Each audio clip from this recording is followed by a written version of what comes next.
কখনো কি ভেবেছেন জীবনের সবচেয়ে কঠিন শিক্ষককে? সে হলো বাস্তবতা। কারণ বাস্তবতা আগে পরীক্ষা নেয়, তারপর শিক্ষা দেয়। ছোটবেলায় আমরা ভাবি জীবন খুব সহজ, সবাই আমাদের বুঝবে, সবাই পাশে থাকবে, আর যাদের ভালোবাসি তারা কখনো দূরে যাবে না। কিন্তু সময়ের সাথে সাথে বাস্তবতা আমাদের শিখিয়ে দেয় যে পৃথিবী সবসময় আমাদের ইচ্ছামতো চলে না।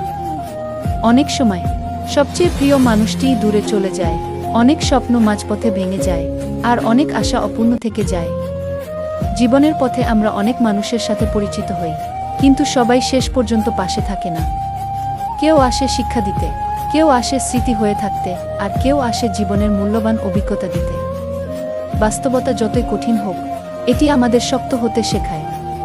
তাই জীবনে যত বাধাই আসুক, হতাশ না হয়ে সামনে এগিয়ে যেতে হবে। কারণ বাস্তবতা কঠিন হলেও এটিই মানুষকে পরিণত, শক্তিশালী এবং জীবনের প্রকৃত অর্থ বুঝতে সাহায্য করে। বাস্তবতা আমাদের শিখিয়ে দেয় যে সময় কখনো কারো জন্য থেমে থাকে না। তাই অতীতের কষ্ট আঁকড়ে না ধরে নতুন দিনের আশা নিয়ে এগিয়ে যাওয়াই জীবনের সবচেয়ে বড় সাহস।